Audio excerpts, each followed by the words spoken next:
નમસ્કાર ખેડૂત મિત્રો, આપણે વાત કરવી છે ચણાના પાકમાં ઉત્પાદન વધારવાના પગલાં. હવે ઉત્પાદન વધુ લેવા માટે ચણામાં બહુ મહત્ત્વનું છે એ છે એક તો પાણી વ્યવસ્થાપન.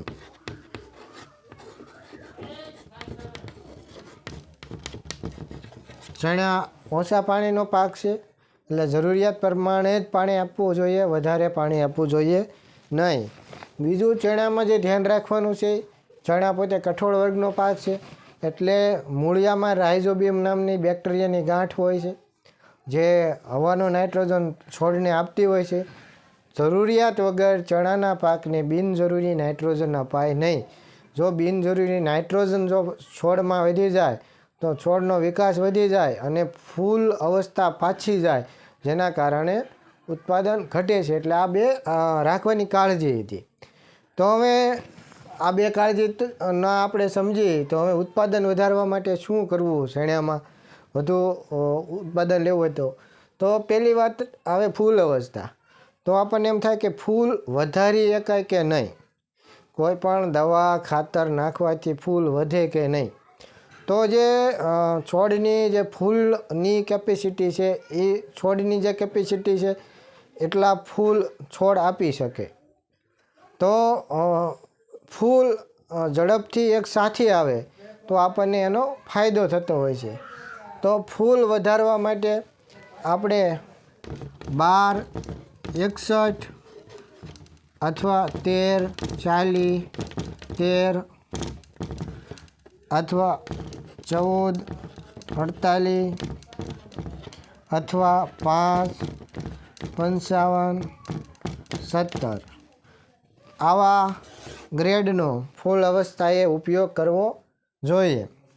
હવે આવા ગ્રેડનો ઉપયોગ કરવાથી શું થાય કે જે ફોસ્ફરસ જે આ બધા ગ્રેડ રહ્યા એમાં ફોસ્ફરસ બહુ વધુ છે.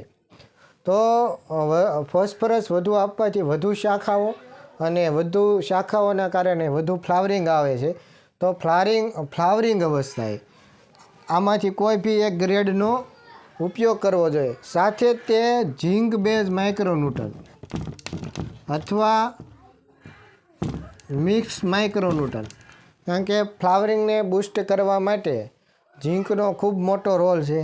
તો આપ દરેક ગ્રેડની સાથે ઝીંક બેઝ માઇક્રોન્યુટ્રન, એમાં જો કોઈ તમને ડાયરેક્ટ કહો તો કેલ્બા પ્લસ કરીને પ્રોડક્ટ આવે છે,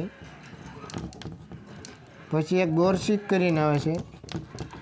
તો આવા જેમાં ઝીંક, બોરોન, કેલ્શિયમ જેમાં આવતું હોય એવા જો માઇક્રોન્યુટ્રન આ ગ્રેડ સાથે ઉપયોગ કરીએ તો ફૂલની સંખ્યામાં વધારો કરી શકાય છે, શાખાઓની સંખ્યામાં વધારો કરી શકાય છે. પછી જ્યારે ફૂલ અવસ્થા પૂરી થાય પછી દાણા અવસ્થા આવે તો દાણા અવસ્થામાં બહુ અગત્યનું હોય છે કે દાણાનું વજન વધે. જો વજન વધશે તો જ તે પ્રોડક્શન વધશે. તો દાણાના વજન માટે ખાસ કરીને પોટાશયુક્ત ખાતરો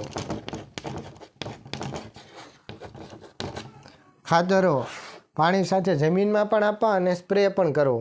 તો જમીનમાં તમે 00 કેવી પ્લસ કરીને ખાતર આવે છે એ આપી શકો. સ્પ્રેમાં 0 52 34 0 0 50 અથવા 13 0 45 આવા ગ્રેડનો ઉપયોગ કરો. અથવા એક પોન્ટીપ કરીને પ્રોડક્ટ આવે છે, એટલે પોટાશ વાળી કોઈ બી ગ્રેડનો જો તમે સ્પ્રેમાં અને જમીનમાં ઉપયોગ કરશો તો તમારા ચણાના પાકમાં સારું એવું ઉત્પાદન આવશે. તો એક ફૂલ અવસ્થા અને એક દાણા અવસ્થા બે બહુ અગત્યની અવસ્થા છે કે જેમાં જો એને યોગ્ય ન્યુટ્રિશન મળશે, યોગ્ય ખોરાક મળશે તો ચોક્કસપણે આપણે ઉત્પાદનમાં સારો એવો લાભ મળશે અથવા ઉત્પાદન વધશે.